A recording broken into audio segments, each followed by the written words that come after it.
for both price rises and disruption, and they've launched a market study into heating oil. Today, I can announce that we are going further to make sure that the Competition and Markets Authority have the powers that they need that were denied to them by the previous government to detect and to crack down on price gouging, bringing in a new anti-profiteering framework and considering time-limited, targeted powers for the CMA and other regulators. This week, the Business Secretary and I will convene the Regulators' Council to discuss their work to protect consumers. Because let me say again, this government will not tolerate any company exploiting this crisis at consumers' expense. Finally, I want to update the House on how I am preparing for this conflict as it goes on. I know that families and businesses are worried about the impact of rising prices. I have said that we will be responsive to a changing world and responsible in the national interest. And today I want to set out in more detail what that means. First, responsive. We don't yet know what the full impact of this conflict will be. So we must be agile in responding appropriately at each moment. We extended the 5p fuel duty cut, and we have pushed out the cheaper fuel finder, empowering people to avoid rip-off prices and chasing down the last few filling stations to reach 100% compliance. And when wholesale kerosene prices more than doubled overnight, we stepped in with £53 million of support to those who needed it most within a matter of days.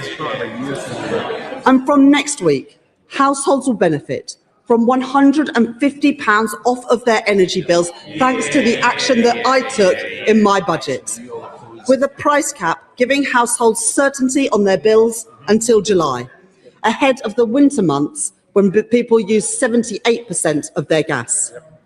Second, we will be responsible. The spring forecast showed that the government has the right economic plan, restoring stability to our country's finances and family finances. I will not put that stability at risk. As we respond to this crisis, we must learn the mistakes of the past. The previous government pushed up borrowing, interest rates, inflation and mortgage costs with an unfunded, untargeted package of support under Liz Truss. That gave the support to the most wealthiest of households. Between 2022 and 2024, under the last government, households in the top income decile received an average of £1,350 of direct energy bill support. That left us with high levels of national debt. A cheque written then for a bill that is still being paid today. I can confirm to the House that contingency planning is taking place for every eventuality, so that we can keep costs down for everyone and provide support for those who need it most, acting within our ironclad fiscal rules to keep inflation and interest rates as low as possible.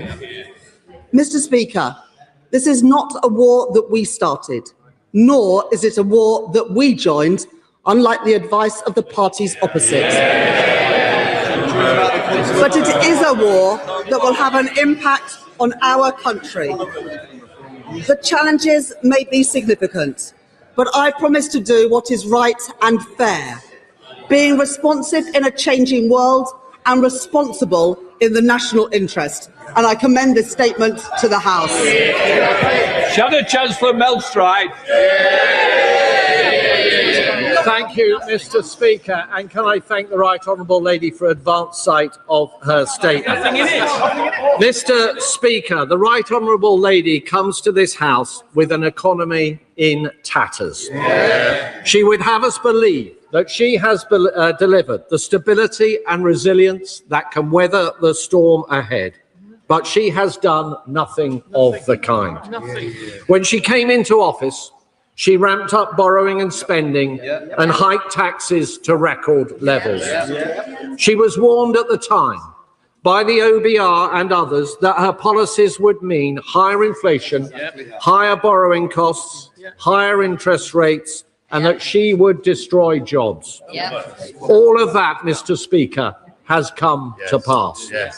Her mismanagement and foolish choices have given us the highest inflation in the G7, the highest borrowing costs of any major advanced economy, with gilt yields higher than Greece and Morocco, fragile fiscal headroom, the highest unemployment since the pandemic and rising, and GDP per capita falling. Under this government, Mr. Speaker, we are getting poorer, and our economy is increasingly fragile and far from secure and resilient. And despite what the Right Honourable Lady has just said about tiebacks, nothing exemplifies this government's economic folly more than its approach to oil and gas.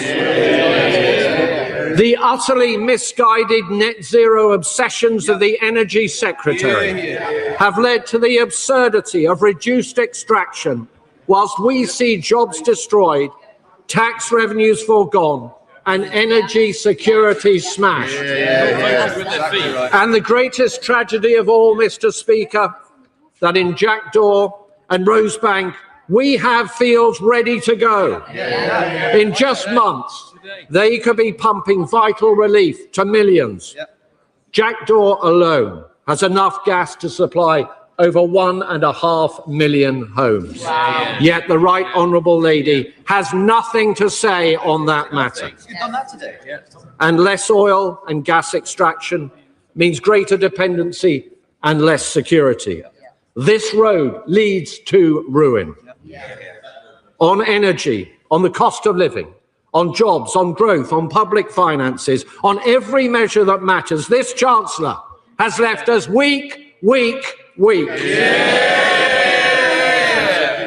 And in the face of this energy shock, there are millions who are about to suffer as a result. So with respect to her statement today, could I ask her, how many fuel retailers have yet to engage with the new fuel finder service? And can she comment on the widespread reports of technical glitches and out-of-date price information?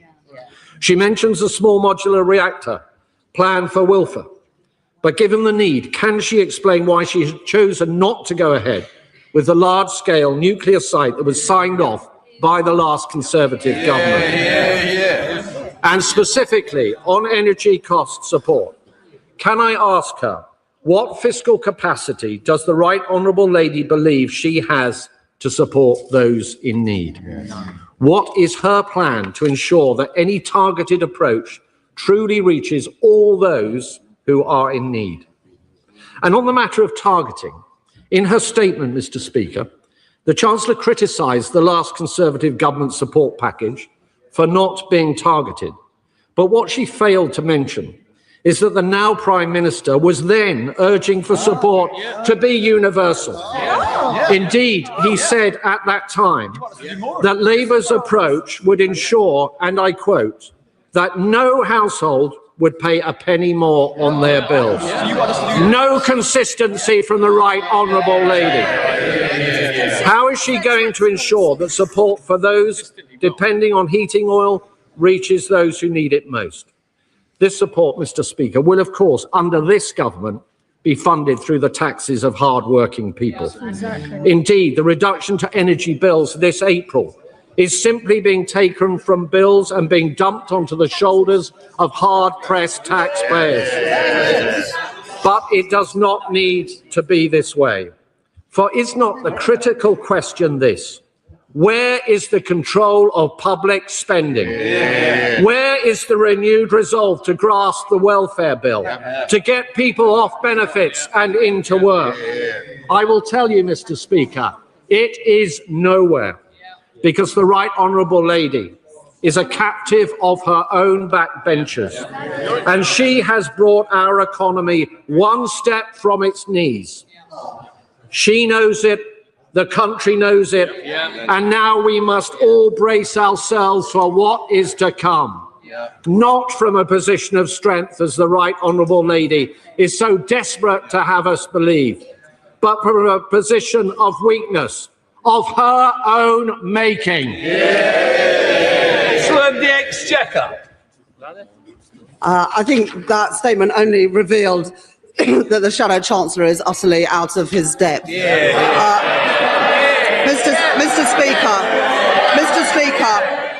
Mr. Speaker, in the last 20 months, we've had 6 cuts in interest rates.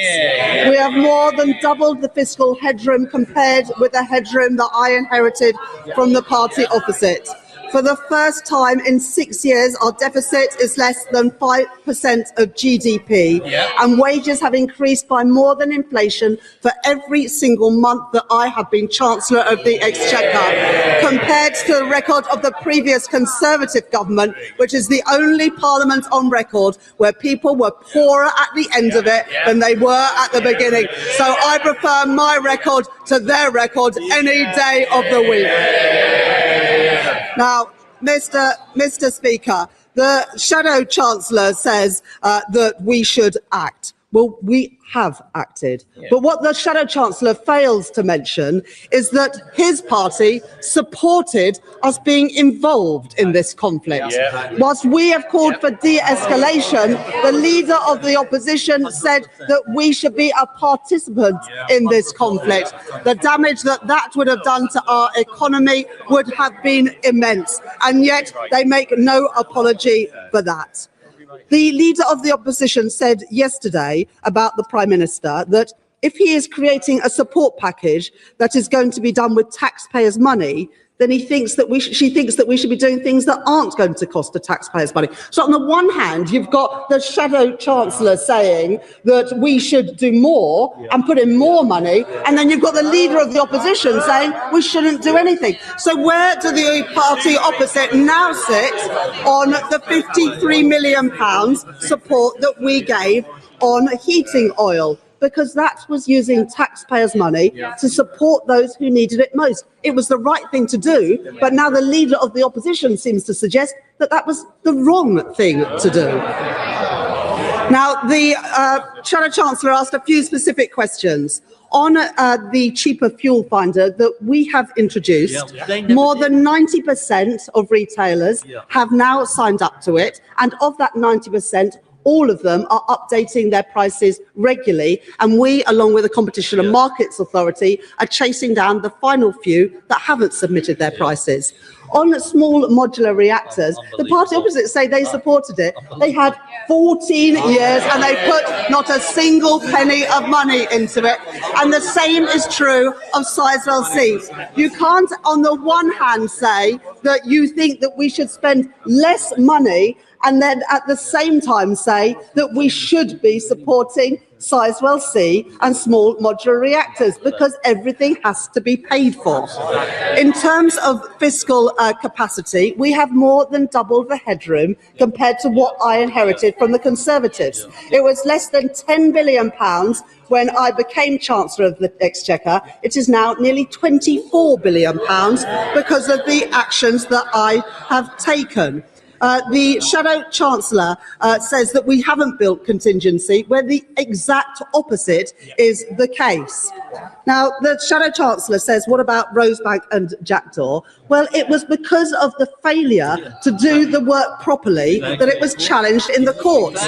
And 1 month after the previous government left office because they were kicked out, the courts came back and said that we had to reconsider Scope 3 emissions. The energy companies, Shell and Equinor, resubmitted their plans at the end of last year. The regulators... Oh, sorry. Between both of you, you can both go and have that discussion outside if you can't be quiet in here. Chancellor next. This is important because the energy companies came back thank you, Mr. Speaker, came back at the end of last year with their revised plans. The regulators are now considering those, and my right honourable friend, the Energy Secretary, will make a decision ahead of the autumn to decide whether it is legal to go ahead with those. But we made a commitment in our manifesto to honour existing licences. It's only because of the failure of the previous government to consult that we are in this position in the first place. And the honourable gentleman, the right honourable gentleman, says that if we cut the welfare bill, we will be able to help people. Well, I'm afraid they had 14 years, and he was the welfare secretary when the bills ballooned. So, frankly, we'll take no lessons from the party opposite. It is only Labour that can be responsive to the immediate challenges, because we have been responsible with the public finances, committed to our long-term energy security and committed to make the right decisions in the national interest. Dave McHillier, Chair of the Finance. Thank you very much, Mr. Speaker. Mr. Speaker, as the Prime Minister said yesterday, we have no idea how long this conflict will be, and he is not assuming it will be over quickly. So we live in troubled times, and it's quite right that the Chancellor of the Exchequer is making serious contingency plans as we move through spring, summer and into autumn and winter. But one of the challenges of targeting support, as she well knows, is the data that's available. So what is she doing to make sure that the data is available to target support to those who need it most, not just across Whitehall, but in local government and in the energy companies themselves?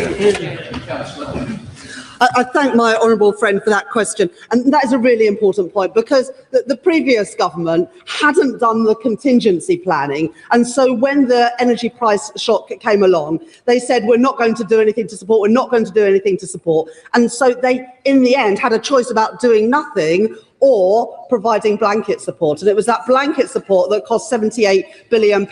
What we have been doing is working with the Department for Work and Pensions, with local government and others, to ensure that we will be able to target support at those who need it most. But that is in addition to what we have already done in taking £150 off of everyone's energy bills. We are doing the work. The prices come down in April for the following 3 months, and we are long way off of the winter when 78% of gas is used by households.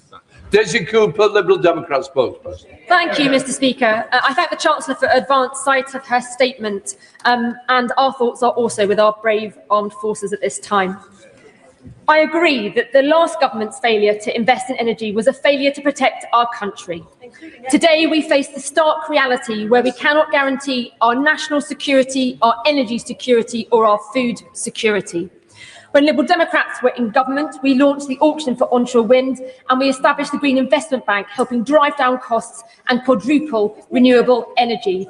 The Conservatives' decision to scrap the Green Investment Bank has left our energy system more exposed and should be worn as a badge of shame. To shore up our energy security and to tackle the energy crisis, we Liberal Democrats have consistently argued for a three-pronged approach. First, to reduce energy demand by incentivising households and businesses to invest in energy efficiency without the tax penalties built into the business rate system or prohibitive upfront costs. Second, to fix the broken energy market that is unfairly inflating prices, especially for small businesses on our high streets. And third, to provide targeted support for the most vulnerable and for those with the highest energy needs. So I urge the Chancellor to consider our proposals: to create an energy security bank to offer low-interest loans for energy-saving improvements for households and small businesses, to reverse the cuts to home insulation programmes, and to exempt business investment in energy efficiency from business rates calculations. Whilst action from the Competition and Markets Authority is welcome, it is not enough. Small businesses have been blocked from the best energy deals for years, well before Donald Trump started bombing Iran. Yet there has still been no CMA investigation into suppliers blocking access to these fair deals. So I ask the Chancellor again, will she please instruct the CMA to do this investigation without delay? On targeted support, families are fearful. Will the Chancellor consider zero-rating VAT on heating oil and LPG? Will she consider introducing a price cap mechanism for off-grid fuels? Will she commit to halving energy bills over the next decade by reforming pricing structures? And if bills rise to more than £400 a year, as some are warning, will the Chancellor commit to coming back to this House and outlining a broader support package so that all struggling households, or many struggling households, don't face a crippling hit of that scale. Yeah. I thank the honourable lady for her questions.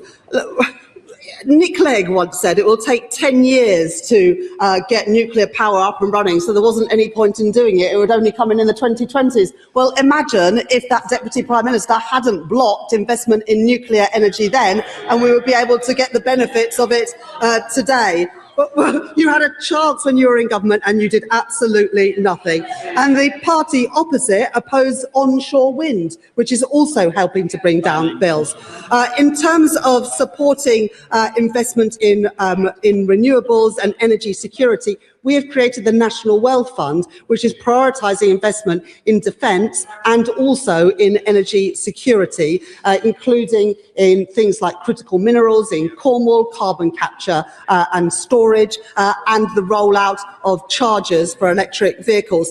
And we have also put £14 billion into the Warm Homes Plan to help subsidise and support people to make energy improvements in their home to reduce their energy consumption and therefore reduce their bills, alongside the Warm Homes discount, and where we have doubled the number of people who are eligible for it.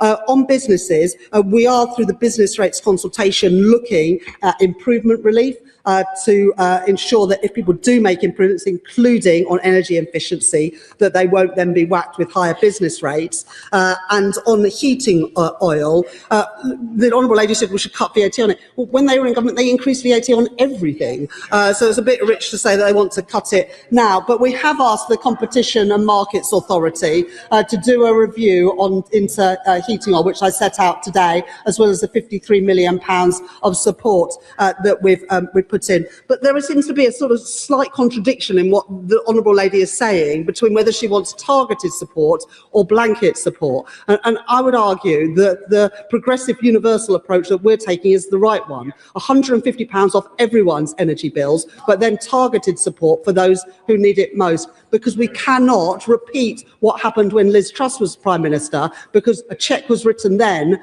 and we are now paying the price with higher interest rates, inflation and taxes than we would otherwise have to have. John Trickett. Mr. Speaker, and I welcome the Chancellor coming to the House as soon as possible to make a statement. But on profiting in the fuel sector, the last time there was a problem with oil prices was after the war had begun in the East.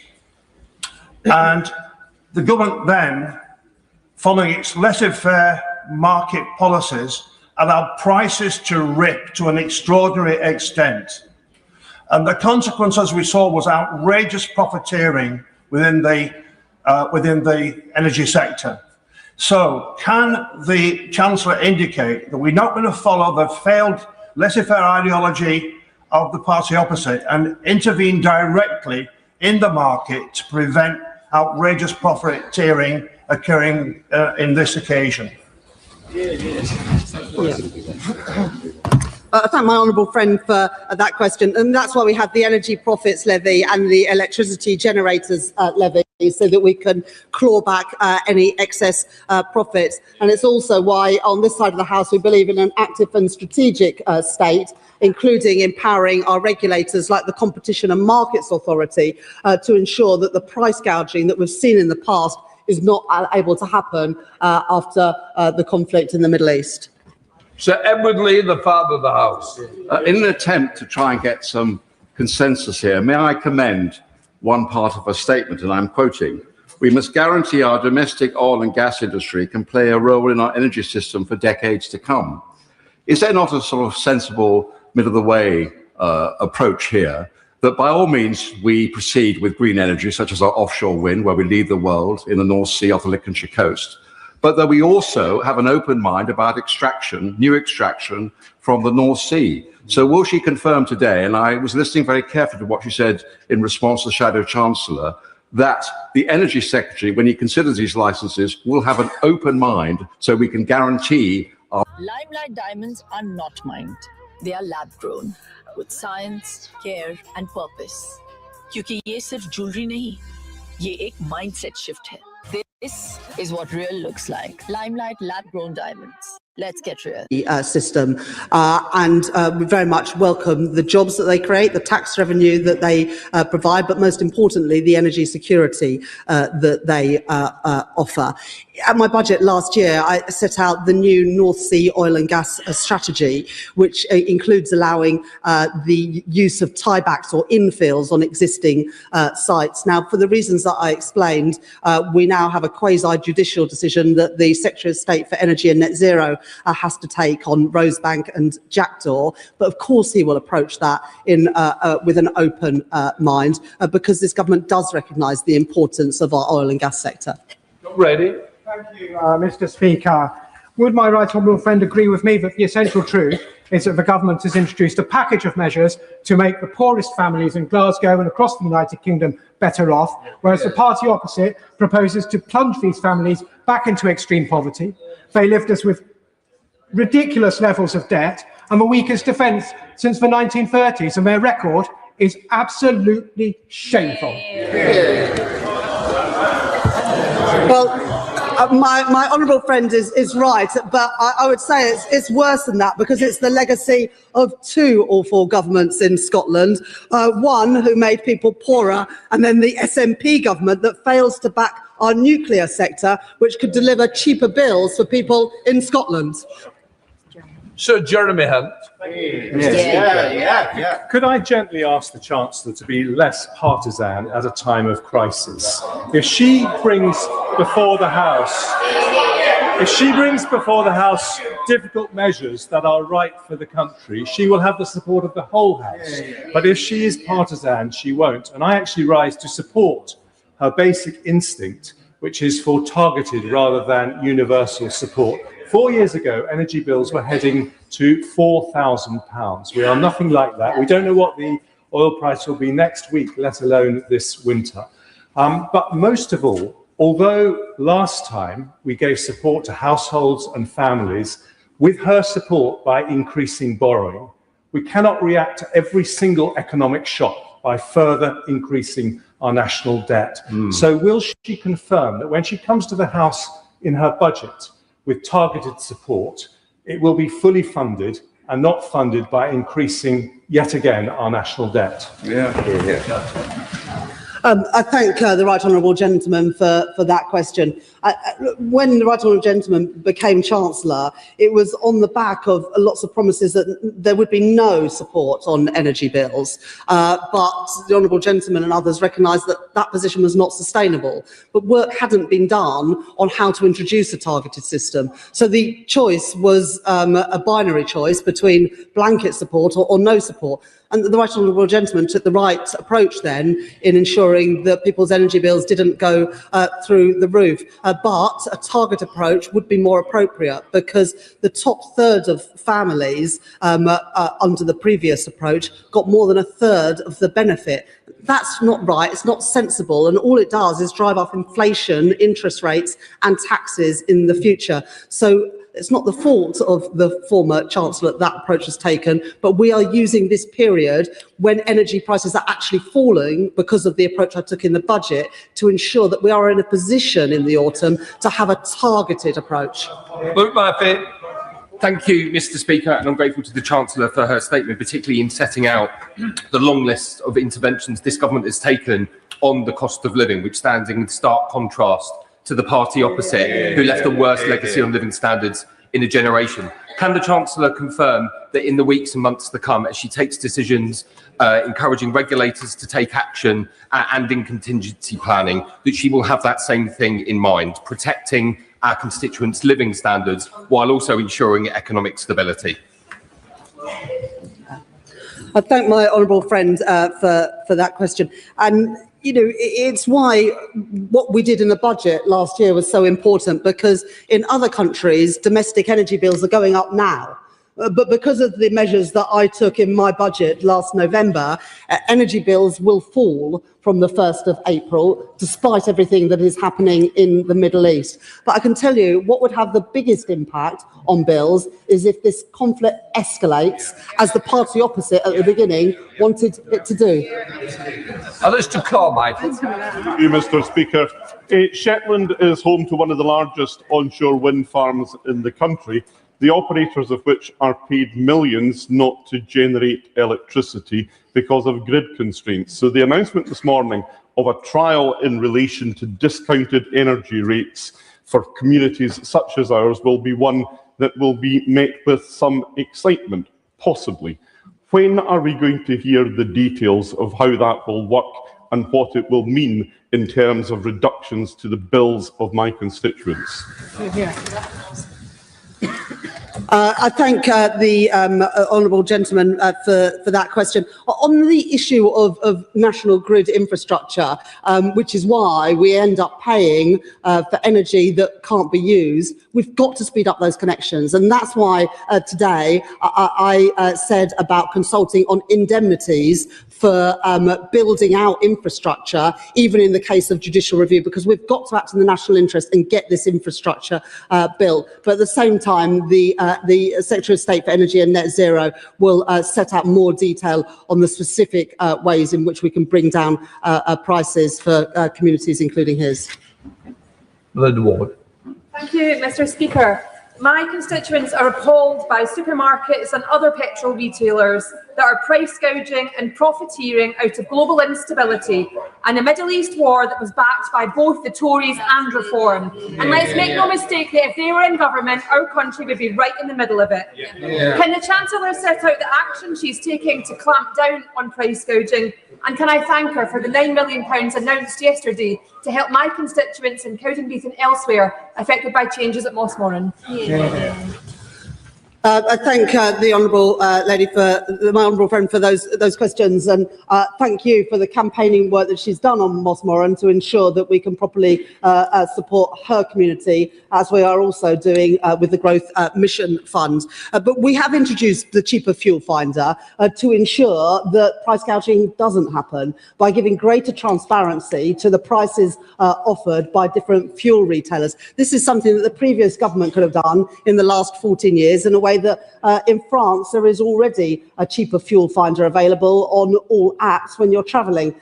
We are introducing it because we want to ensure that our constituents have the lowest price possible when they fill up their tank.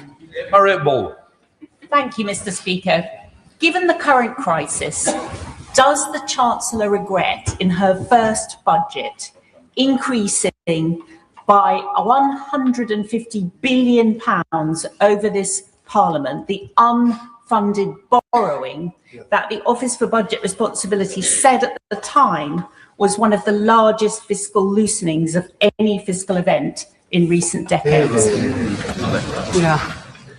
The party opposite once believed in fiscal discipline, but that has gradually eroded over time. It is because of the fiscal rules that I introduced that we've been able to invest in Sizewell C and in small modular reactors. That was not possible under the fiscal rules of the last government. But I would also say that borrowing fell in the last year. That didn't happen under the last few years of the previous Conservative governments. Rachel Maskell. Thank you, Mr. Speaker. I thank the Chancellor for her statement, and I'm sure she'll agree with me that the biggest concern is the intersection between poverty and food and energy price hikes for our constituents. Will she look, as she prepares ahead, to a warm homes prescription so we can protect people's health by keeping their homes warm, which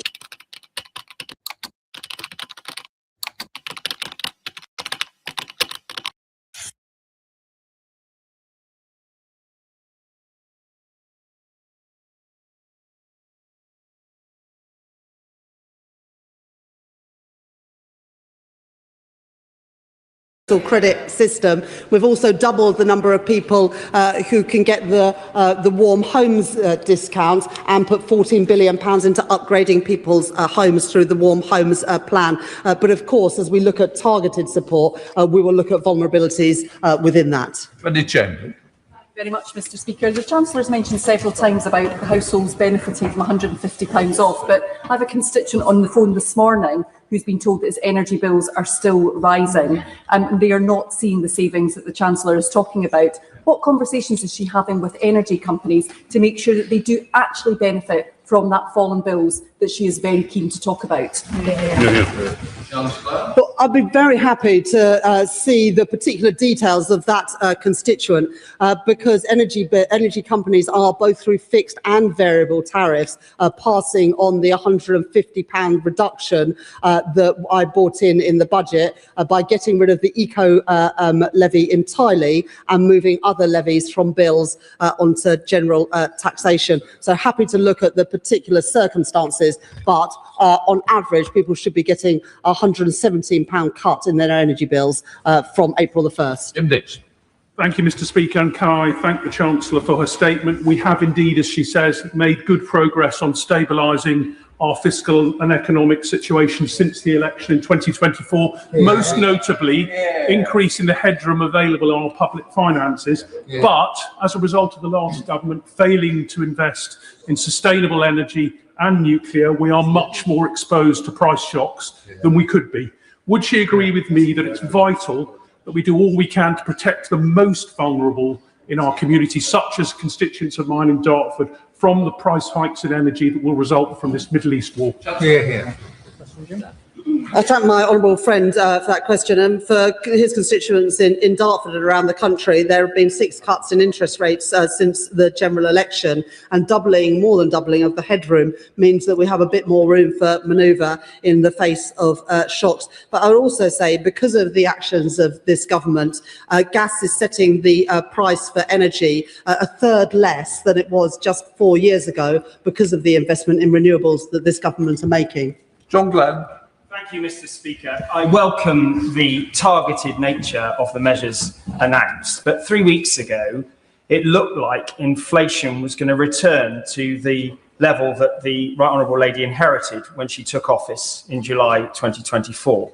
That no longer is going to happen. But also, we see now the cost of borrowing, and given we're spending well over £100 billion a year on debt interest, what assessment has the Chancellor made of the implications of higher inflation and higher borrowing costs for the public finances? I thank the right honourable gentleman for that question, and it is because of those concerns and not wanting to put any upward pressure on borrowing costs or inflation that we are looking at what targeted support can be offered rather than the blanket support the previous time that energy bills went up. The Bank of England offered their assessment on potential impacts on inflation, but as the Governor of the Bank of England has also said, the upward pressure on inflation because of the conflict in the Middle East is tempered somewhat by the action that I took in my budget last year, which reduces inflation between 0.4 and 0.5 percentage points, taking some of that upward pressure on inflation off. Thank you, Mr. Speaker, and can I thank the Chancellor for her statement. Can I ask her to do something for a specific group of people, and that is people in the private rented market who have to rent their home, and especially in more deprived communities like mine, their energy bills are going to go up, but still their biggest outgoing each month will be their rent. And it is too often exploitative in areas like mine. We had rent controls in this country from the First World War up until the dying days of Margaret Thatcher. What can she do, thinking outside the box, to tackle this issue? I thank my honourable friend for that question, and I recognise that in his constituency, like mine and many others, more people are in private rented accommodation than own their own home. One of the reasons why we introduced the Renters' Rights Act, opposed by the party opposite, is to give people greater certainty and to be able to challenge increases in their rents, as well as greater rights over eviction, to exactly help constituents of his and all of ours. Dougal. Thank you, Mr. Speaker. Just 3 weeks ago at the spring statement, I cautioned the Chancellor that significant fiscal intervention would be required to protect businesses and households in the face of this war in the Middle East. And she said at that time that thanks to her actions, the finances of the UK were in robust condition. Now she prevaricates in order to protect those self-same public finances. The two things can't be true at the same time. 13% of constituents in Angus and Perthshire Glens are on oil, 5% in Scotland, 2% in England, and 0% in Leeds West and Pudsey. Perhaps that's why she's provided 53 million to support oil users, well, that won't even touch the sites. It took 200 days for the previous government to act on heating oil. It took us under 2 weeks with £53 million, and that money allocated based on the usage of heating oil in different parts of the country. So there will be no help for my constituents in Leeds West and Pudsey from the £53 million of heating oil, because we don't use it. But there will be support for Scottish constituencies, Northern Irish constituencies, and many others as well, because it is the right thing to do. Mr. Speaker, it is expected that food inflation will hit 4%. Now, that means that a typical family's annual grocery bill will increase by approximately £240. And in Scotland, there are approximately 1 million people that have experienced food insecurity in the last year. Food insecurity is closely linked to access and consumption of fruit and vegetables. And the Chancellor said that she is going to meet with supermarkets. Can I ask, what will the asks and demands be so that people can get improved access to nutritious and affordable food? Well, from April the 1st, from next week, the 2-child limit within universal credit will go, and food banks have said that will reduce the reliance of families with children on food banks, and that, of course, is a very good thing. There is also more that government could do to try and bring down food inflation, including getting a sanitary and phytosanitary deal with the EU, and we're committed to achieve that this year. That will bring down prices in the shops. It's opposed by the Conservatives and Reform because of their ideological dislike of the European Union, but it's the right thing to do to reduce food inflation for all of our constituents. Thank you very much, Mr. Speaker. The sad truth is this. The Chancellor weakened the UK economy with her tax-busting budgets and her jobs tax. And this Middle East crisis has exposed that. Further, the Energy Secretary's actions are making it worse. And he's just refused to maximise drilling in the North Sea and issue new licences, which would give much needed energy security and affordability in the UK. So will she now see sense and overrule those decisions of his? Since I became Chancellor, we've had 6 cuts in interest rates, and for every month that I've been Chancellor, wages have risen faster than prices compared to the previous Parliament, when people were worse off at the end than they were at the beginning. And if the Right Honourable Lady believed in energy security so much, why was she part of a government that refused to fund small modular reactors or Sizewell C and opposed onshore wind, the cheapest form of energy? If she believes in energy security, she should back it. Andrew Cooper. Speaker, my constituents are being exploited by unscrupulous petrol retailers who are not letting a crisis go to waste. A BP in Winsford, unleaded is 10 pence more per litre than the cheapest in the area. At Shell in Middlewich, it's 15 pence more per litre. Does the Competition and Markets Authority have the power it needs to clamp down on this unscrupulous behaviour? So we've introduced the cheaper fuel finder to ensure that you have information like this, and most crucially, your constituents have information like this. Already in France, you can see on any map, on an app on your phone or your sat-nav, the different prices of petrol at different filling stations. And that is where we will be in just a few weeks' time, once we have got that technology to work with those companies. The previous government had 14 years to do something like that. Other countries have, but we were without that facility. Being able to do that means that all of our constituents can make sure that we fill up at the cheapest cost. Obviously, you didn't mean me, I know that. Don't worry, Gavin Robinson. Thank you very much, Mr. Speaker. May I thank the Chancellor for recognising the disproportionate reliance on home heating oil in Northern Ireland, but recognise that the £17 million made available for 500,000 homes reliant on oil equates to £34 per household, and there's no data to target that support. The £81 million available from the renewables obligation for electricity. We were told by the Prime Minister and the Northern Ireland Secretary of State that that could be targeted, and yet Treasury officials are blocking that. I would ask her to look at that again. She's made the commitment not to reinstore the 5 pence of duty on fuel. Could I ask her to look at red diesel? Could I ask her to look at taking a look at the rebate for red diesel to help support construction and transport and haulage and energy regeneration in our country to stimulate those parts of our economy that have a disproportionate reliance and have lost the support they so gravely needed?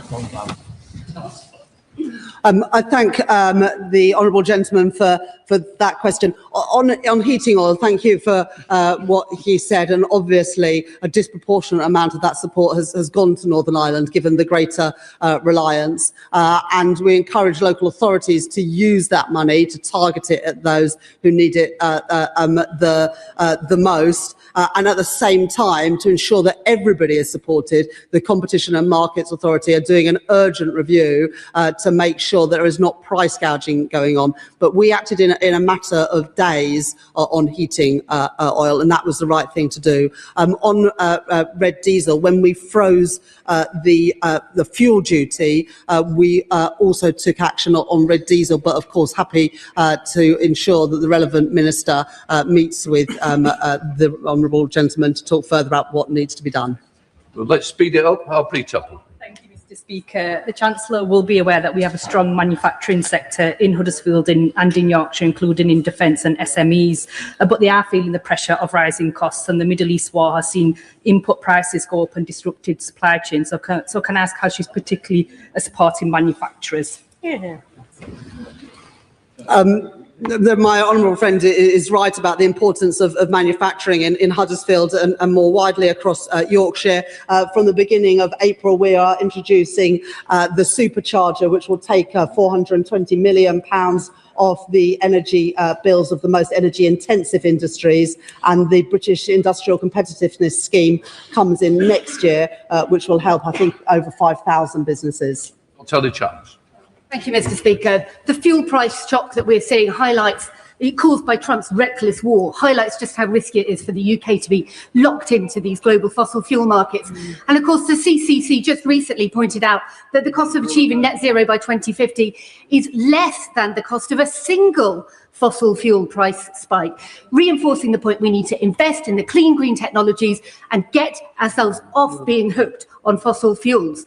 Now, we've got a key problem in the UK because gas is coupled to electricity prices. Decoupling those prices is crucial. Will the Chancellor look at the report last week from Commonwealth that points out that decoupling could be achieved right now and would save households at least £200 each? Yes.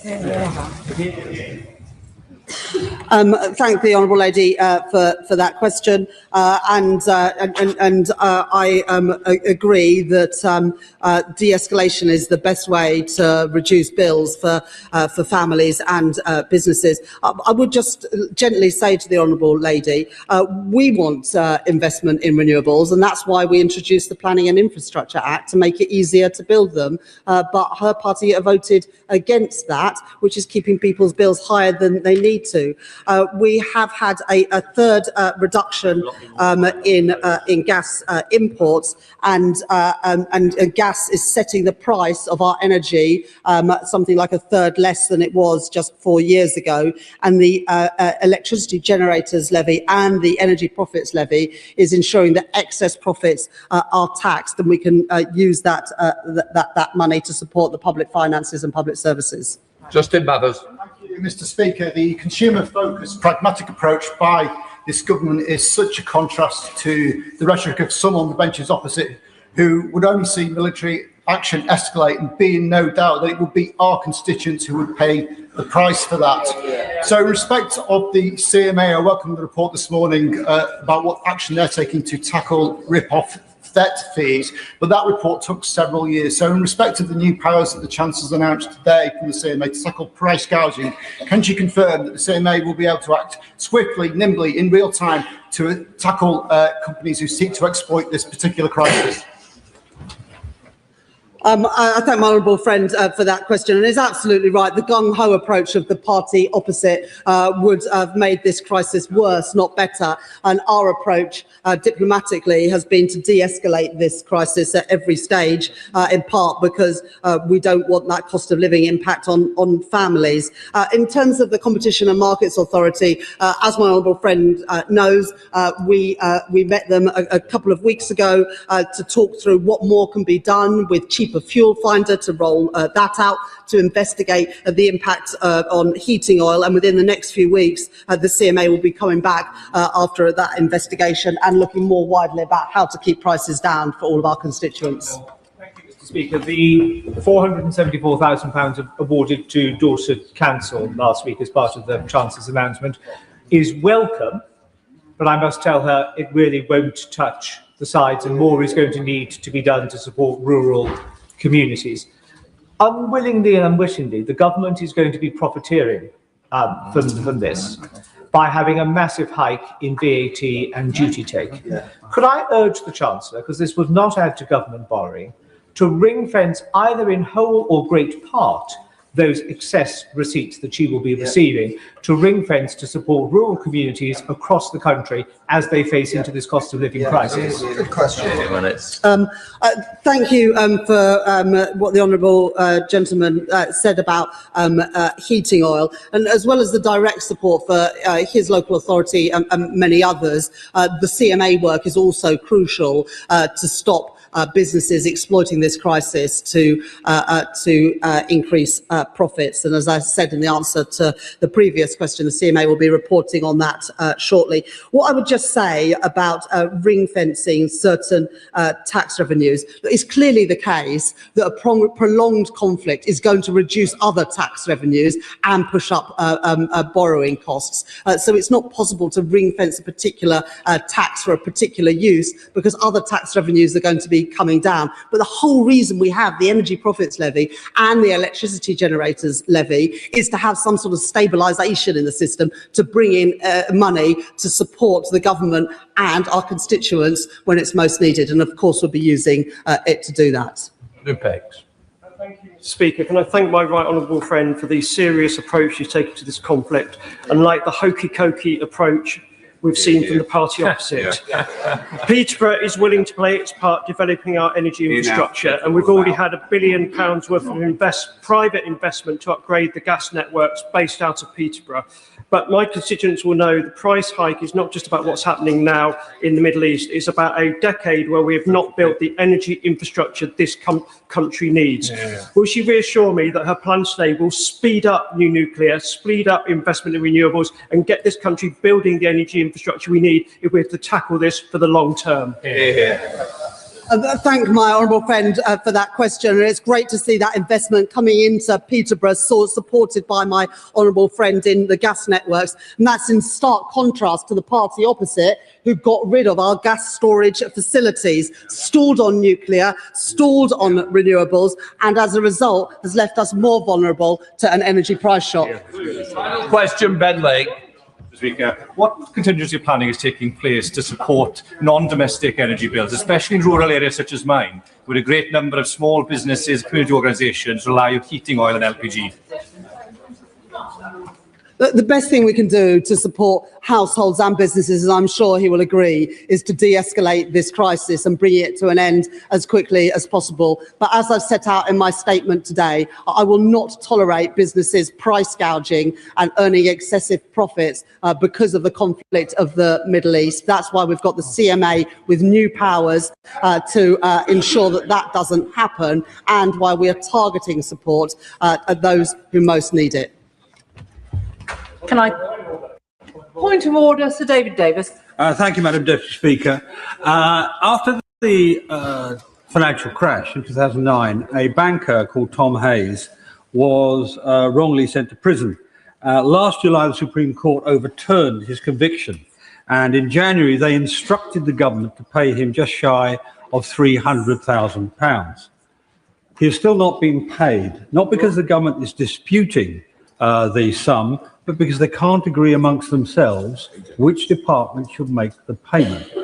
So he cannot get an answer as to what's going to happen with him. I cannot get an answer. I don't even know which minister to approach because of the dispute, the wrangle going on inside the government.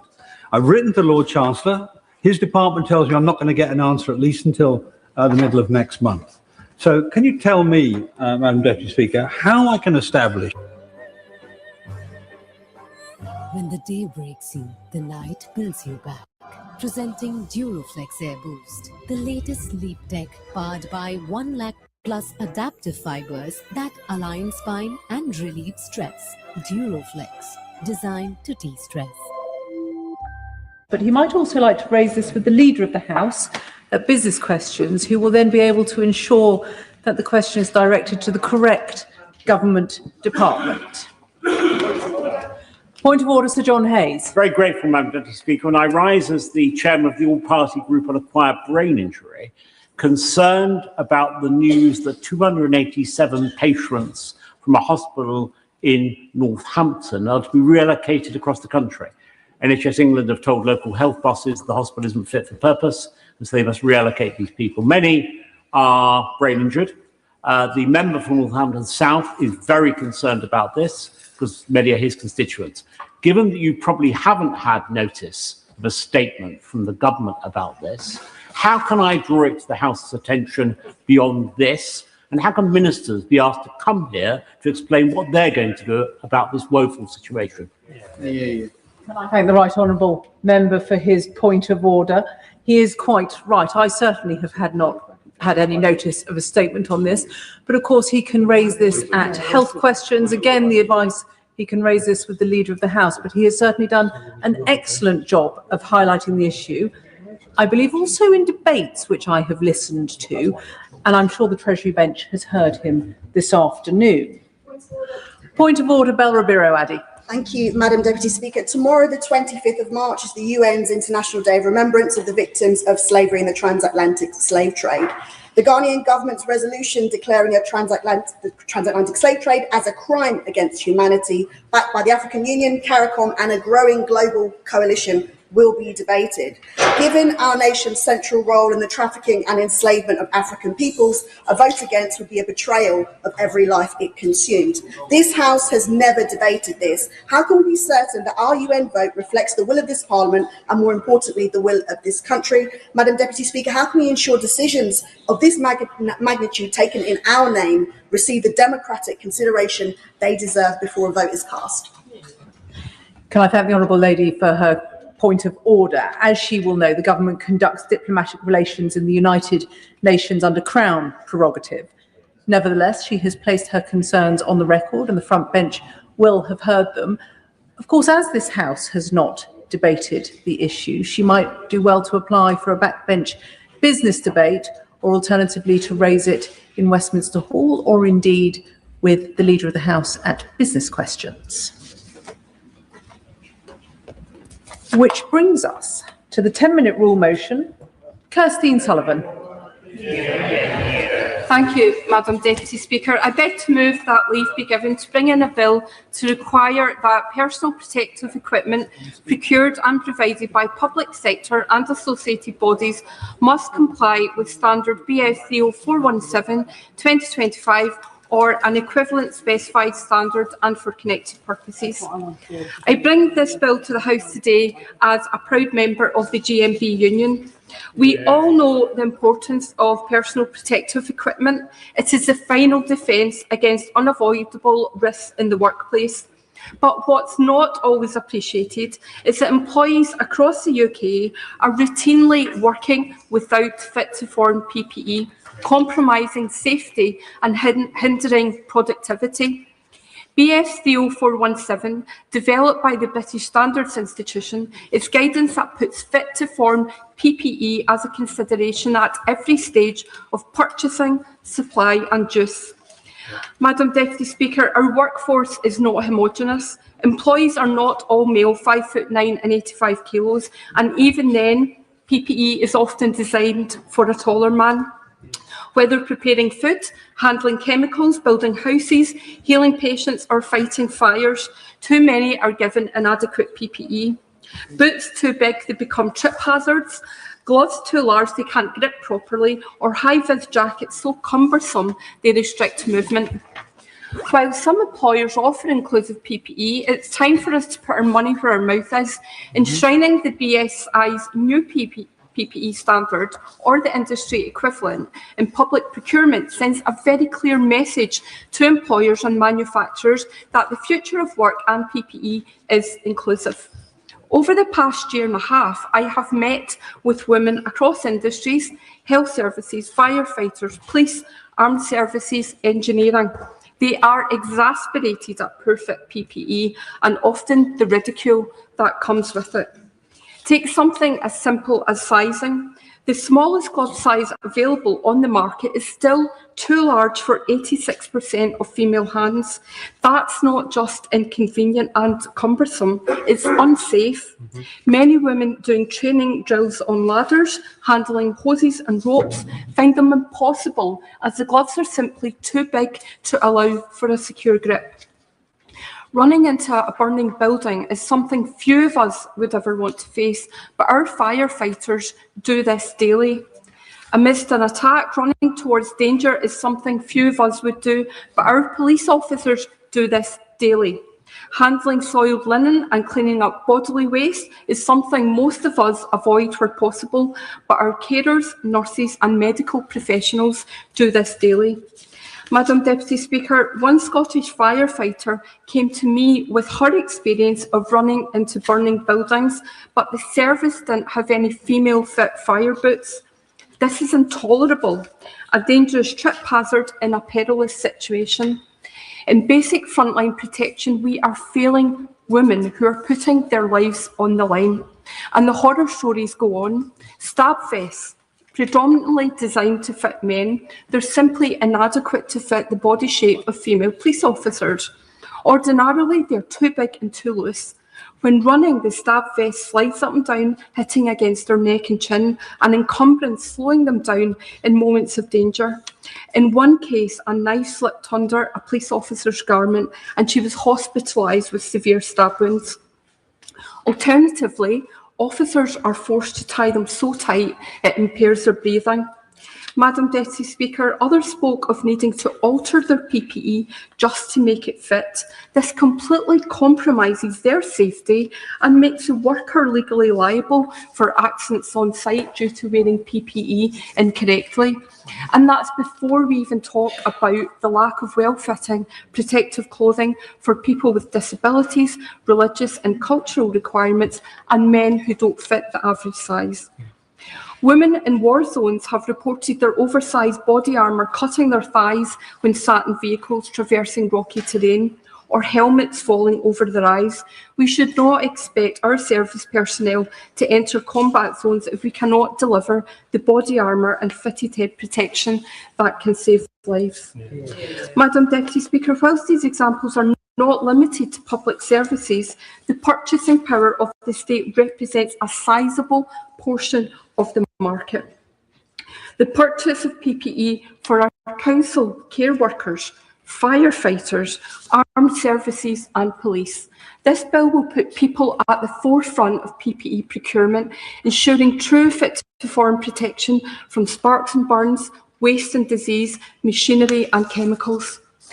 Madam Deputy Speaker, I would like to give special thanks to the people who put so much work into the new BSI standard and helped me learn all things PPE, a subject that was not my forte but has soon become a passion project. Firstly, the BSI drafting panel, superbly led by Sarah Gibbs and Natalie Wilson, and I'm grateful for the inspiration of Roshi Hussain for challenging PPE straight from graduation into various construction sites. Robbie McGregor for all his help, and the GMB team, Mel.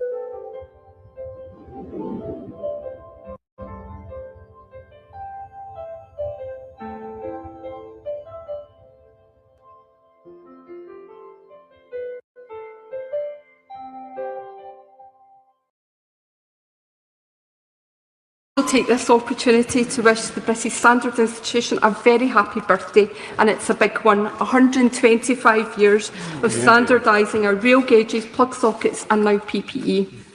Madam Deputy Speaker, I want to conclude my proposal of this bill by bringing it back to where I live and where I come from politically. International Workers' Memorial Day falls on the 28th of April every year. In Bathgate, where I live, we gather in Balbardy Park. It is most beautiful in the springtime, with the cherry blossoms welcoming visitors to the park. Now designated a Park of Peace, this old colliery site saw at least 23 fatalities during its operation. International Workers' Memorial Day's motto is Remember the Dead, Fight for the Living. And this new inclusive PPE standard allows us to do just that and help ensure that those who go to work return home once again. With an ambitious plan to upgrade infrastructure and build 1.5 million new homes, this Labour government can lead by example and enshrine BS 30417 or equivalent at the heart of public sector procurement.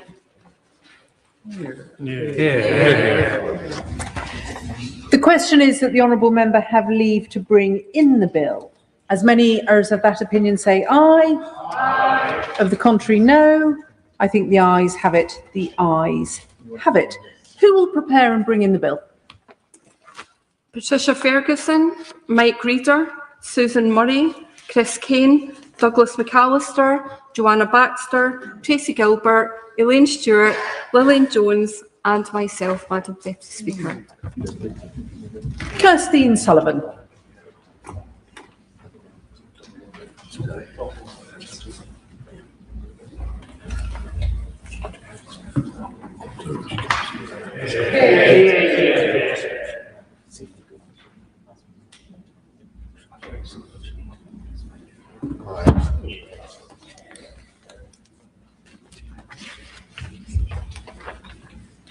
Personal Protective Equipment Inclusive Standards Bill. Second reading what day? Friday, 17th of April. Friday, the 17th of April.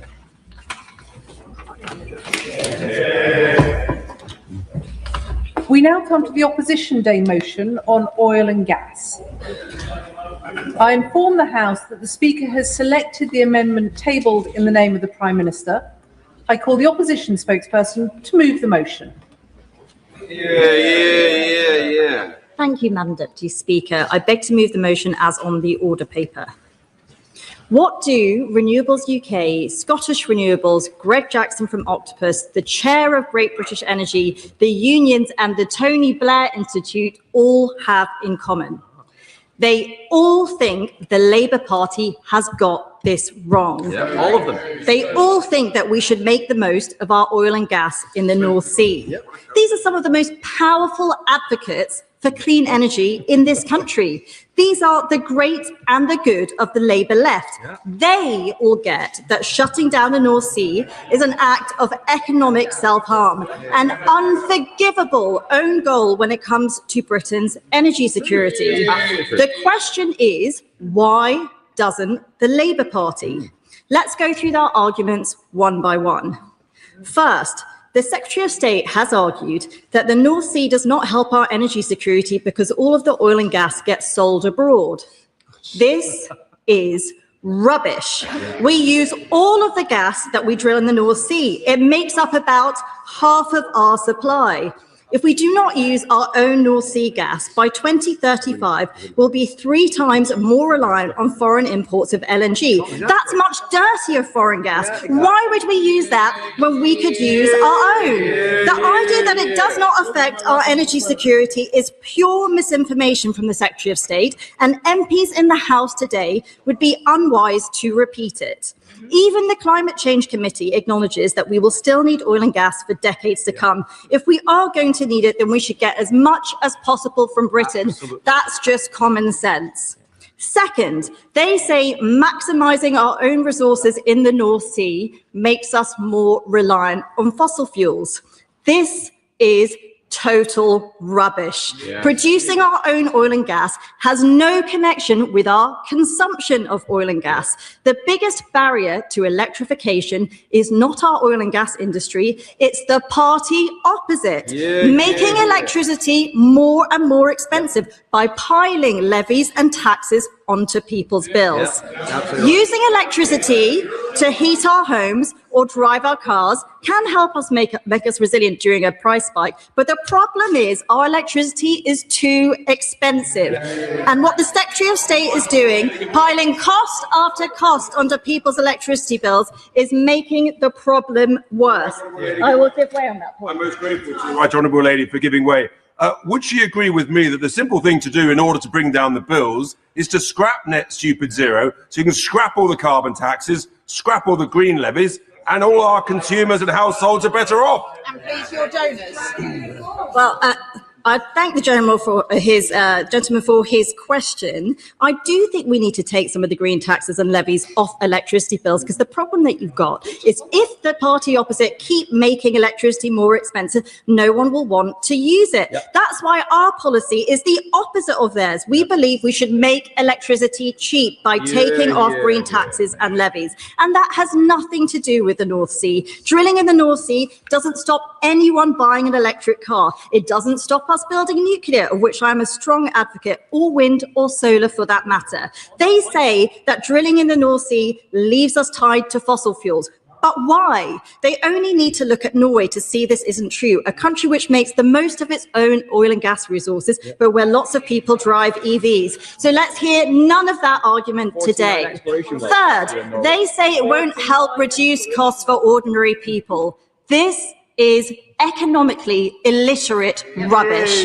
We are paying tens of billions of pounds to import oil and gas from Norway from the exact same basin we could be drilling ourselves. What does destroying our oil and gas industry mean for public finances over the next decade? £25 billion in lost tax revenue. They say they are taxing the wealthy. Are they in the real world? They are taxing anybody with a pulse. Pensioners, middle earners, small businesses, farmers, drivers. If they breathe, they are taxing them. They are taxing them and people are suffering. But they could instead be getting that tax revenue from thriving industry instead. I'll happily give way on that point.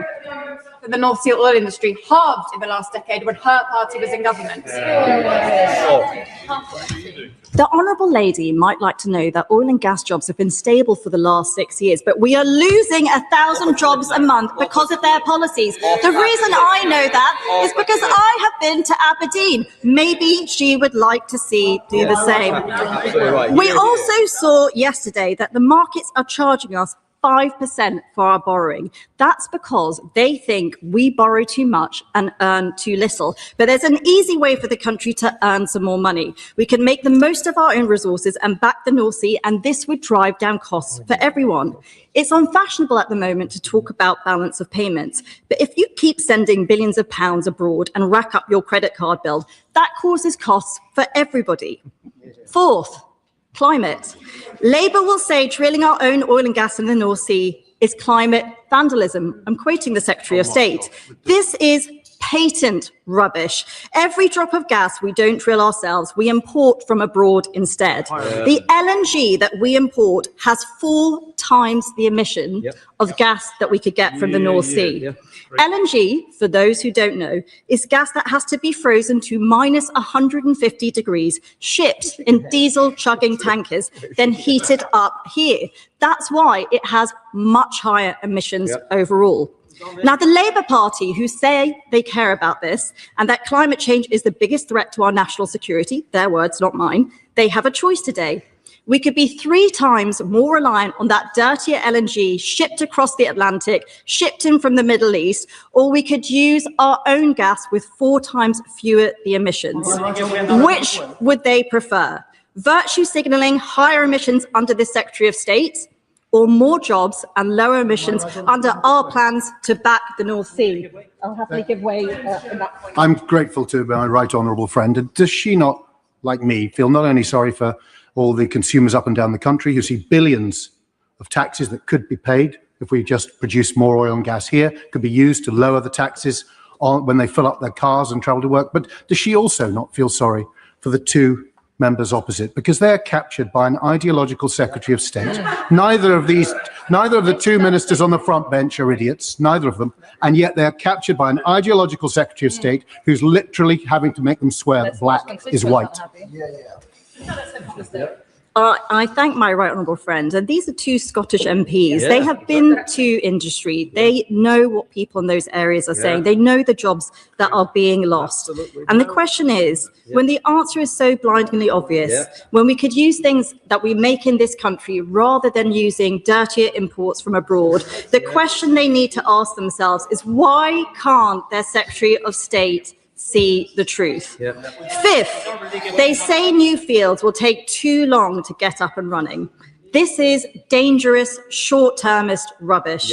Jack Daw and Rosebank could be up and running by Christmas. They have been sat on the Secretary of State's desk gathering dust. This hiding behind the process. I was part of the process. It is in the Secretary of State's gift. It is up to him to make the assessment. We are in an energy crisis. He could speed this up if he chose to do so.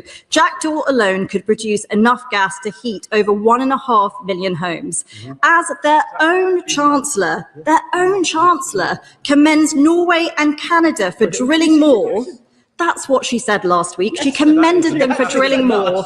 She said every country must do its part by generating more oil and gas. They should ask themselves why their party position seems to be support the oil and gas industry anywhere but Britain. Right, I'd just like to clarify whether the Honourable Lady agrees with herself when she was Shadow Energy Minister that nobody's saying that net zero was a mistake. Net zero in the round was the eminently sensible thing to do. We need to decarbonise and we need to have an ambitious target to aim for. Well, I would thank the Honourable Lady, but I don't think it takes much effort to read out a whip's question. The question she needs to answer is, why is she supporting a policy which is going to increase British emissions? She's supporting a policy which means that we're importing goods with higher emissions. That is what she's supporting today. 5 bad arguments which have been thoroughly disproved by people outside of this chamber, by people that they supposedly respect. 5 bad arguments spun by the Secretary of State, which should be consigned to history. What the North Sea can actually give us is what it's been doing all along: stronger energy security, a stronger environment, a stronger economy. Are these not things that we want the next generation to have? And the question they need to answer is this: what reason does Renewable UK or their very own chair of Great British Energy have to back the North Sea if it doesn't give us these very things? Maybe, just maybe, it's time for them to admit that their Secretary of State has approached his role with a dangerous, blinkered ideology rather than being interested in the national interest. Maybe even they realise that they are once more being marched up the hill on the wrong side of history, on the wrong side of public opinion, when we all know there will be an inevitable U-turn from the Prime Minister and the Chancellor in a few weeks' time. It is mad at the best of times to not want to make the most of our own resources. This idea that you would ban industry if you think they can't change prices in this country. Let's be clear, that is an argument to shut down all business in this country. There is a benefit to making things in Britain. It's called jobs and tax revenue and self-reliance. The Labour Party used to understand that, and I will happily give way on that point. I'm grateful to my right honourable friend giving way. And on that point about security and growing it at home, I'm sure my right honourable friend shares my concern that in the push for renewables, we are entirely reliant on the processing being done in China, on the other side of the world. So when the party opposite talk about not being reliant on petrochemical dictators, they seem perfectly happy to be reliant on renewable dictators. My honourable friend makes an excellent point. In the trade wars that we saw last year, China limited the export of several rare minerals, which would be critical components in the renewable supply chain. Having an energy system which is dominated by renewables is having a system which is completely reliant on China. And that is why we think that is the wrong approach. It is mad at the best of times to not want to make the most of our own resources. In the middle of a supply crisis, it is completely unforgivable. And yet that's exactly what Labour MPs will vote for today. They are on the wrong side of history on this one. They should put their disastrous Secretary of State zealotry to one side. fast-track Rosebank and Jackdaw, reverse their disastrous bans and taxes, and put our energy resilience over their narrow political interests by backing the North Sea. And I will give way on that final point. Honourable Lady, for giving way. Can I first of all thank the Shadow Minister and the Conservative Party again for bringing this forward. My constituents tell me very clearly, if we have oil, let's dig it and let's drill it and let's make sure that we get the opportunity of it. Now, is it not ludicrous for the Labour Party to let Norway get all the assets from the drilling and us to get nothing when it's the same bed that we have? Really, for the Labour Party to have any other sort of policy is ludicrous. It's against the will of the people. It's against the will of this Parliament, us on this side. And I think the Minister should take a review of his decision. Well, I thank the honourable member. I think those are the strongest words that I've heard from him in my entire time in Parliament, and the party opposite would be wise to heed them. At the moment, we are in a situation where we share the same basin with Norway, and last year they drilled 46 new wells and they made 21 new discoveries, and we drilled 0 wells for the first time since 1964. This is exactly the same basin. There is not a geology difference. It is a political line drawn down the middle. It is quite clear that it's the Labour Party's approach and the Secretary of State's approach which is driving this industry into the ground. I will happily give way on that point. I thank the Right Honourable Lady for giving way. And one of the reasons why Norway, of course, is so successful is because of the certainty that is applied to the tax regime in respect of oil and gas drilling. Now, within the Conservative Party motion, as I read it, they seek to remove the energy profits levy. As a point of clarity, can she be clear with the House as to whether she would want that to be replaced by the oil and gas petroleum mechanism as suggested by so many in the industry in Aberdeen? Thank the honourable gentleman. I know his party has a checkered past in backing the North Sea, but what I will say is that I'd be happy to work with anyone to look how we can support the industry. My position is clear. At the moment, we are taxing companies at a marginal rate of 100%. We are banning new licenses, the only country in the world to do so. We are making ourselves more reliant on dirtier gas from abroad when we could be using our own resources and taking in £25 billion of tax receipts. And that's why I urge the party opposite, the party who used to be the party of workers, they used to be the party of industry, they used to be the party that understood aspiration in this country, to put themselves on the right side of history and vote for the motion today. The question is, as on the order paper, I call the Minister to move the amendment. Martin McCluskey. Gas production won't make us more energy secure and won't take a penny off bills. There is a lot of debate on this issue, so it's important to focus on the facts. And on that point, on the point of facts... For giving way, because earlier today the Secretary of State refused to answer my question about why it is that the price of gas in the United States is between a third and a quarter of the price of gas here in the UK. Perhaps the Minister could help us all and help the British people, because this goes to the heart of it, about the price of gas and the size and cost of our bills. As the honourable member will know and will have heard me say earlier in this speech, the price of gas and oil is set on an international market, and extracting more from the North Sea would not make a penny's difference in terms of price in this country. The North Sea is a super mature basin that accounts for around 0.7% of global oil and gas production. Production has been naturally falling for more than 20 years, which means our North Sea no longer has the reserves available to support domestic energy demand. And crucially, any new licenses now would not make any difference to people's energy bills, because regardless of where it comes from, oil and gas is sold in international markets where we are price takers, not price makers. And I'll give way. If we were to accept that argument, just notwithstanding the fact that there are global markets and supply and demand leads to much lower prices in some places than elsewhere, but let's accept, for the purposes of this, let's accept that it makes no difference to the international price. It's billions of pounds in foregone taxes, which could be used to reduce prices, to reduce VAT, to reduce all sorts of impositions on the British people, saving not pennies, but many pounds from ordinary people's bills. That's true, isn't it, Minister? Madam Deputy Speaker, what the party opposite wants to do is they want to remove a tax that is contributing £12 billion to the Exchequer, that is funding our public services, that is allowing us to invest in our schools, in our hospitals and other public services. And if they oppose that, they need to come forward with their own proposals. Allow me to make some progress. The only route to energy security and lower bills is to get off our dependence on fossil fuel markets, which we have no control over, and onto clean, homegrown power that we do. I'll give way. The Minister for giving way. There seems to be some sort of complete failure to understand how the gas market works. Because the gas market works on piped gas, it works on local markets, and it works on an integrated supply and consumption system.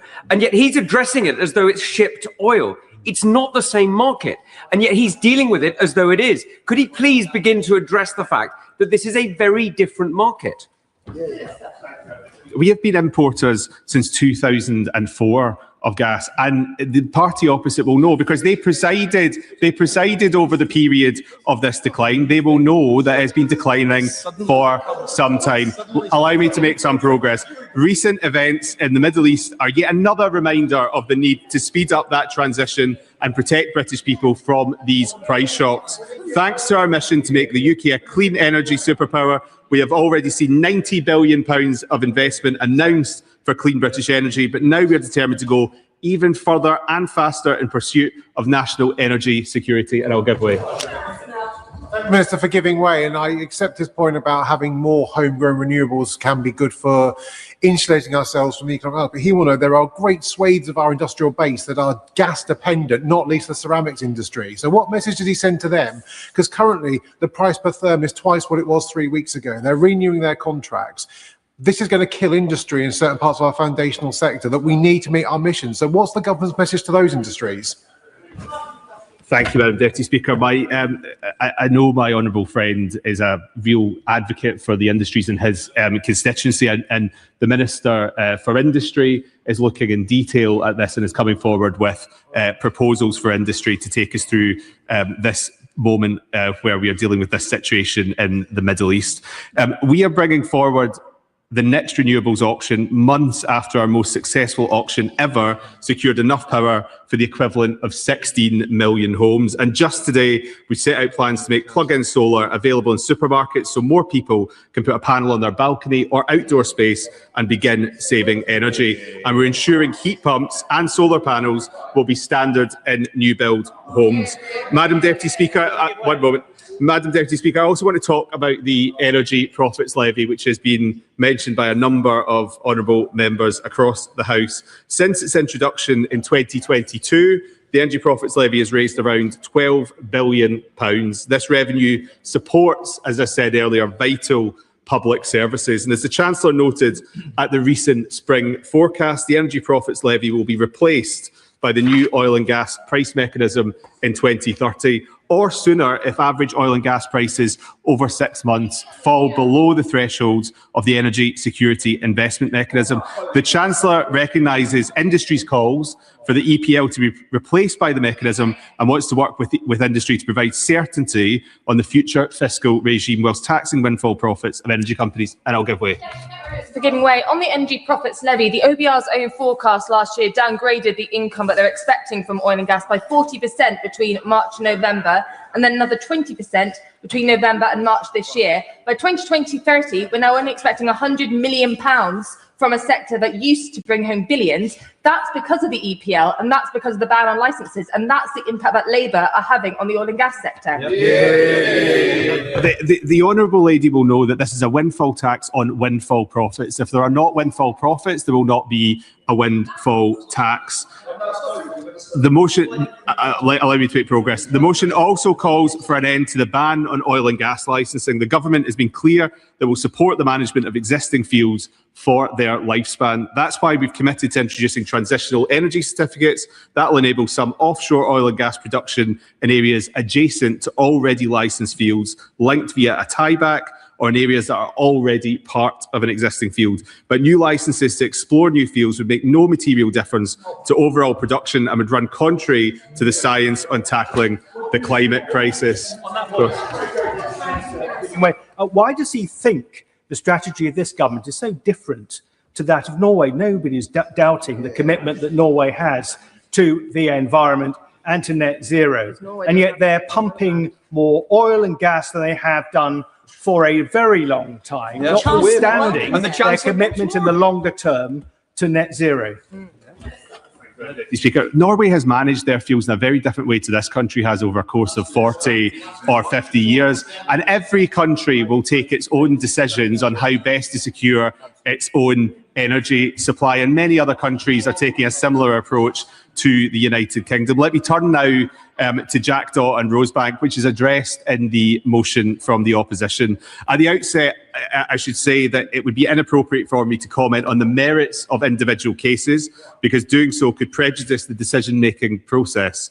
As with planning decisions which are comparable in nature, offshore oil and gas projects are subject to a robust and legally grounded regulatory framework under which information submitted by developers must be carefully assessed. In both the Jackdaw and Rosebank cases, the Secretary of State will make a decision on whether to agree to these being consented in due course. It's imperative that all relevant material is properly considered so that decisions are sound, defensible and robust. When reaching a view, the Secretary of State will assess the overall balance between any potential significant environmental effects and the wider benefits to the interests of the country. And as members would expect, that assessment will involve considering a range of factors which may include energy security alongside environmental considerations. Some have asked why these decisions are taking time.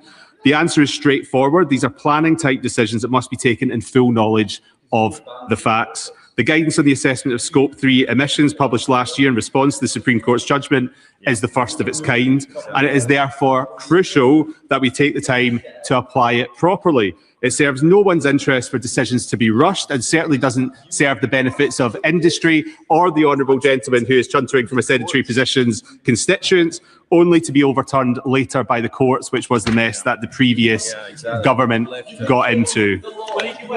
Of course. Thank you for giving way. He mentioned their energy security, and of course this is fundamentally the most important issue facing us as a country at the moment, not only because of the conflict in the Middle East, but wider conflicts, including that in Ukraine. Is it not the case that we must stop taking short-term decisions and instead look for the long-term future of our energy so that we can get nationally controlled energy security, which is good for our national security too? Yeah. My honourable friend makes a really important point that I think gets to the heart of this debate. We aren't going to learn the wrong lessons from the situation that we're currently facing in the Middle East. We will not make ourselves more reliant on fossil fuels at a time when we can see playing out day after day after day in all of our constituents at rising prices the effect of being overly reliant and overly exposed to gas and fossil fuels.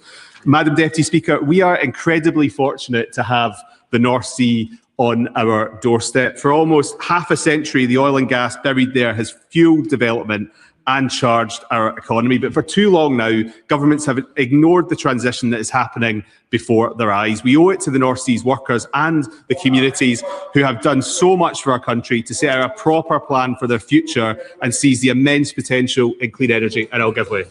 Thank him for giving way. The workers who he's referring to have a very different take on his government's approach to the North Sea than he does. Indeed, I think they would be incredulous at the arguments that he's making today and his government have made over many months, because it is costing them their jobs. He knows that moving from the Energy Profits Levy to the OGPM as quickly as possible will give those workers some hope and will help assist with the energy security.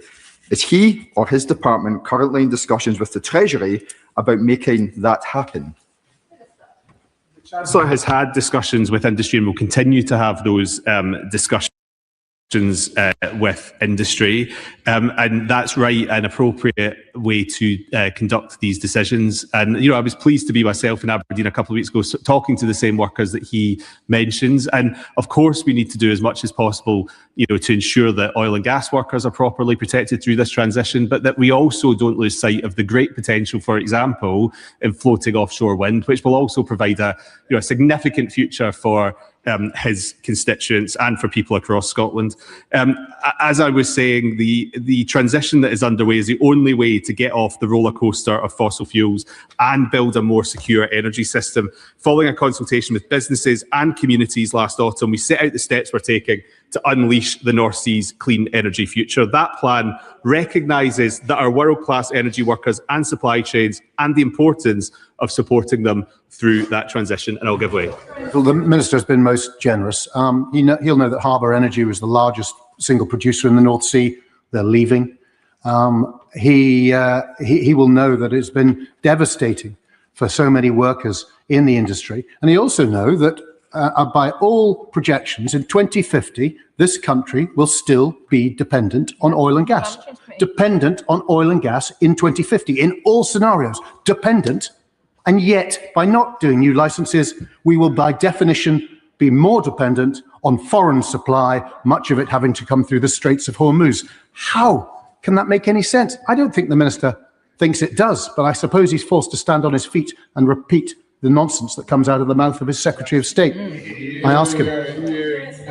Thank you, Deputy Speaker. I'm more than capable of forming my own conclusions, and what's in this speech are my own conclusions. And I would encourage the honourable gentleman to listen to what I've had to say throughout this. Harbour Energy is continuing to operate. He talks about dependence.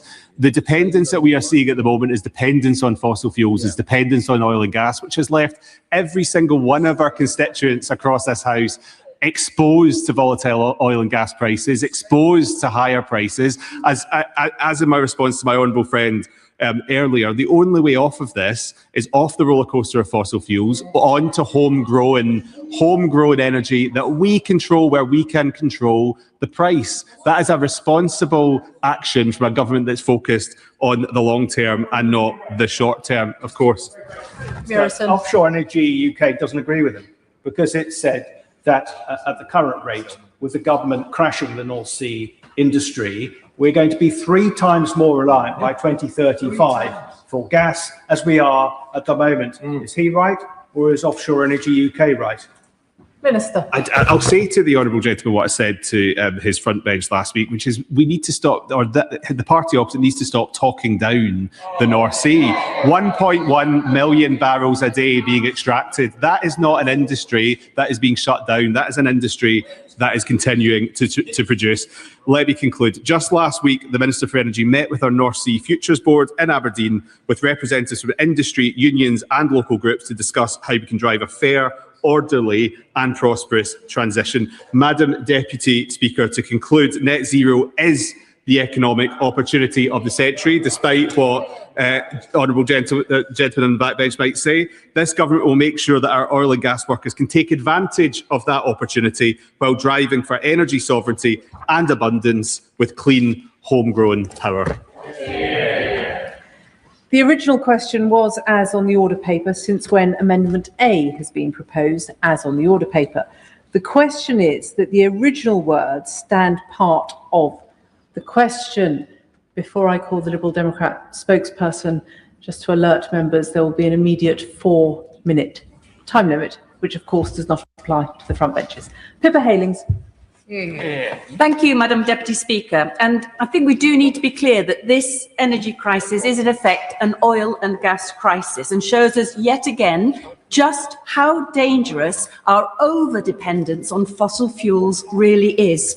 Just as with Russia's invasion of Ukraine, the Middle East conflict shows how a single geopolitical escalation can send energy prices soaring, leaving households and businesses here in the UK exposed to shocks beyond their control. And history is now in danger of repeating itself. Families struggling with higher gas, petrol and food prices, while energy companies' profits surge. If the conflict continues, forecasts from Cornwall Insight suggest that energy bills could rise by £332 this July, a £332 Trump war tax on our energy bills. And yet what do we see is the Conservative Party's response? More drilling, more dependence, more of the roller coaster of volatile fossil fuel prices. And along with reform, those here today misleading the public on the need to drill, baby, drill are the same.